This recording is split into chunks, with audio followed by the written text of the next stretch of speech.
Good morning दोस्तों, नमस्कार, अस्सलाम वालेकुम। इतिहास की सबसे बड़ी, सबसे कड़वी विडंबना यही है कि वह बार बार चेतावनी देता है और सत्ता हर बार उसे अनसुना कर देती है। अमेरिकी इतिहासकार बारबरा टकमैन ने द मार्च ऑफ फॉली में साफ लिखा, a phenomenon noticeable throughout history is the pursuit by the governments of policies contrary to their own interest. यानी सत्ता अक्सर वही करती है जो अंततः उसके ही खिलाफ जाता है। यह सिर्फ दूर अतीत की बात नहीं, आज भी सत्ता के गलियारों में वही कहानी नए चेहरों के साथ चल रही है। भारतीय जनता पार्टी और राष्ट्रीय स्वयंसेवक संघ के बीच तालमेल को लेकर इस वक्त खासी खींचतान, खासा घमासान बताया जा रहा है, खासकर भाजपा के नए राष्ट्रीय अध्यक्ष के चयन में हो रही देरी के कारण। दिल्ली के सत्ता गलियारों में कानाफूसियों का दौर गर्म है कि आरएसएस रबड़ स्टैंप नहीं बल्कि मजबूत संगठनात्मक नेतृत्व बनकर रहना चाहती है।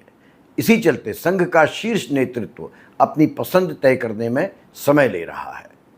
इसी पृष्ठभूमि में 21 जुलाई को यकायक उपराष्ट्रपति महोदय ने इस्तीफा दे दिया। उनके इस्तीफे को लेकर नाना प्रकार की बातें सामने आ रही हैं। ये सही है कि जगदीप धनखड़ साहब कुछ समय से अस्वस्थ चल रहे थे।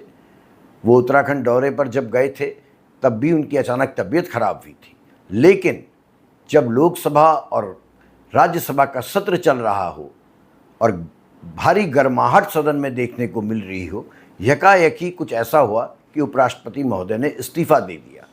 और उसके पास जो कुछ हो रहा है वह तो लगभग असंभव है किसी भी लोकतांत्रिक देश में। अब ये क्वेश्चंस उठने लगे हैं कि हमारे पूर्व उपराष्ट्रपति जगदीप धनखड़ अचानक हैं कहाँ। उन्होंने इस्तीफा दिया, इस्तीफा देने के बाद वो लगभग लापता हैं। कांग्रेस के नेता रहे और वरिष्ठ वकील कपिल सिब्बल ने बाकायदा प्रेस कॉन्फ्रेंस करके कह दिया है कि जगदीप धनखड़ अपने सरकारी आवास में नहीं हैं, और यहाँ तक कपिल सिब्बल साहब कह रहे हैं कि उनको इसके लिए न्यायपालिका की शरण में जाना पड़ेगा कि उनके मित्र रहे जगदीप धनखड़ आखिर हैं तो कहाँ हैं। 22 जुलाई को धनखड़ साहब ने अपना इस्तीफा दिया। आज 9 अगस्त हो गई है और उनके बारे में हमें मालूम ही नहीं कि वो कहाँ हैं। अब लापता लेडीज का तो मुझे पता था, जब लापता उपराष्ट्रपति का ये तो पहली बार सुना। अभी हमारे उपराष्ट्रपति थे, कहाँ हैं धनखड़ साहब? मैंने खुद पहले दिन उनको फोन किया था, उनके पीएस ने उठाया फोन, कहा कि वो आराम कर रहे हैं। उसके बाद कोई फोन उठाता ही नहीं है। और मेरे कई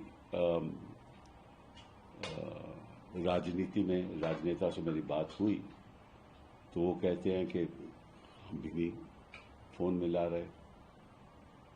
तो अब क्या करें? हेबियस कॉर्पस फाइल करें, क्या करें?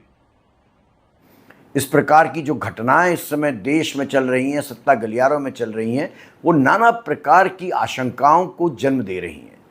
3 अगस्त को प्रधानमंत्री नरेंद्र मोदी और उसके बाद गृह मंत्री अमित शाह यकायक राष्ट्रपति द्रौपदी मुर्मू से मिलने पहुंच गए और उस मुलाकात का एजेंडा सार्वजनिक नहीं किया गया।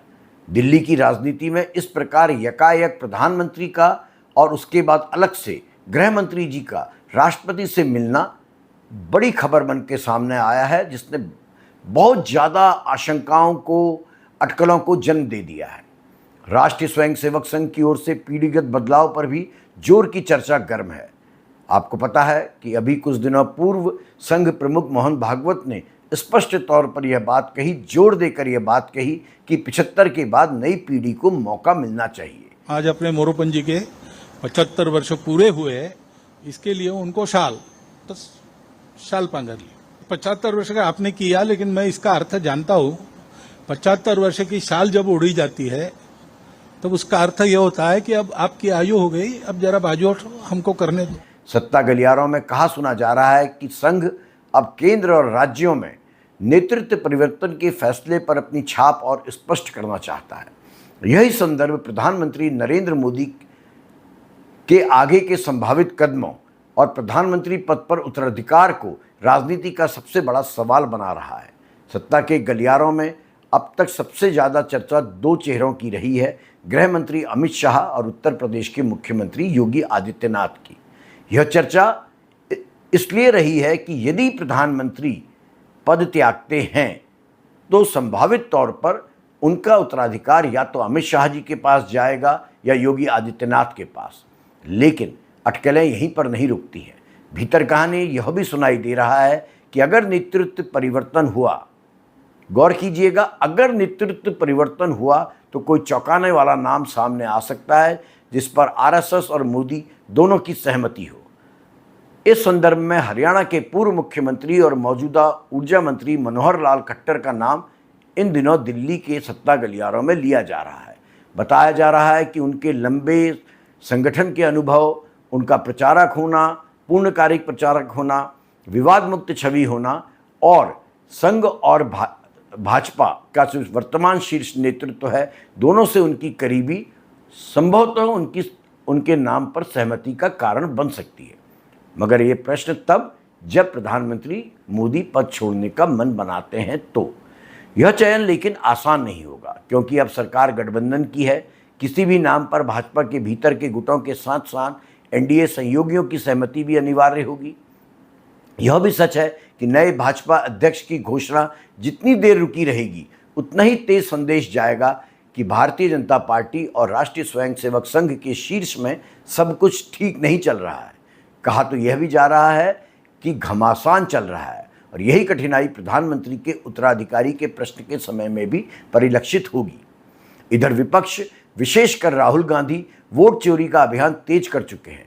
डिजिटल वोटर रोल्स की मांग, सोशल मीडिया पर प्रमाण बताने के दावे और दिल्ली में विरोध मार्च, इन सब ने केंद्र सरकार को और भाजपा को रक्षात्मक मुद्रा में ला दिया है और संघ को यह पसंद नहीं आ रहा है। दिल्ली में ईसीआई के खिलाफ, इलेक्शन कमीशन ऑफ इंडिया के खिलाफ जो मार्च निकाला गया उसमें राहुल समेत सैकड़ों विपक्षी नेताओं की गिरफ्तारी, उनको हिरासत में लिया जाना इस टकराव को और आगे बढ़ा रहा है। आपको याद होगा एक कालजयी रचना श्रीलाल शुक्ल ने लिखी, राग दरबारी। इस पुस्तक में सत्ता और राजनीति के ढोंग पर जितने तीखे बाण चलाए गए उतना शायद ही किसी ने चलाया हो।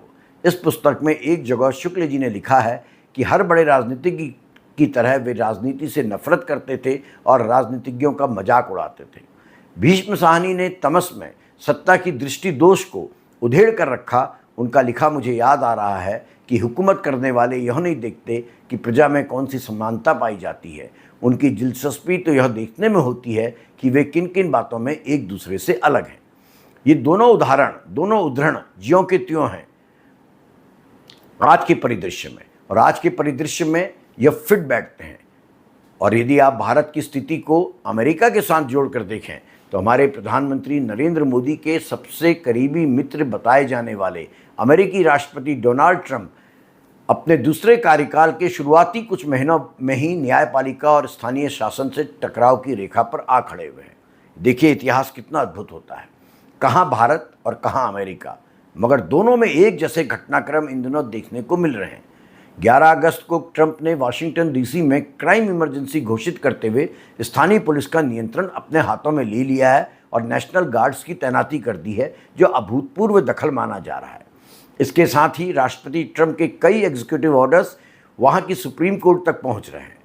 ये सच है कि अदालतों से कुछ में उनको राहत भी मिली है, लेकिन असल संवैधानिक प्रश्न अब सीधे अमेरिकी उच्चतम न्यायालय के दरवाजे पर आ खड़ा हुआ है। भारत अमेरिका का यह समानांतर साफ दिखता है कि केंद्रीकृत सत्ता बनाम संस्थागत संतुलन। फर्क बस इतना कि ट्रंप का टकराव फेडरल और लोकल संस्थाओं और न्यायपालिका से है, जबकि मोदी का दबाव दो दिशाओं से है। मोदी पर दबाव दो दिशाओं से है, विपक्ष का आक्रामक नैरेटिव और राष्ट्रीय स्वयंसेवक संघ के भीतर की अपेक्षाएं। अगर प्रधानमंत्री स्वेच्छा से पद छोड़कर कोई वैकल्पिक भूमिका, बहुत कहा सुना जा रहा है कि वे राष्ट्रपति बन सकते हैं, यदि ऐसा होता है तो उत्तराधिकारी तय करने में राष्ट्रीय स्वयंसेवक संघ, भारतीय जनता पार्टी और एनडीए तीनों का त्रिकोणीय संतुलन निर्णायक होगा। अगर प्रधानमंत्री पद पर बने रहते हैं तो भी भाजपा अध्यक्ष के चयन, संगठनात्मक पुनर्संतुलन और सहयोगियों के साथ बारीक डील मेकिंग से उन्हें गुजरना पड़ेगा। विपक्ष का वोट चोरी नैरेटिव जितना लंबा टिकेगा उतना ही यह संसद से सड़क तक सरकार के लिए रक्षात्मक एजेंडा बनाए रखेगा। और मुझे लगता है कि यह वोट चोरी का जो आरोप राहुल गांधी ने लगाया है, ये जल्द ही एक बड़े आंदोलन में बदल सकता है। इतिहास कहता है सत्ता अंदर से भी टूटती है और बाहर से भी दबाव में आती है, और अगर नेता संकेत नहीं पड़ते तो मोड़ अचानक आ जाता है। यही वजह है कि आने वाले महीनों में चाहे दिल्ली हो या वॉशिंगटन, निर्णय, सहमति और संस्थागत टकराव भारतीय और अमेरिकी लोकतंत्र की दिशा एक साथ तय करेंगे। धन्यवाद।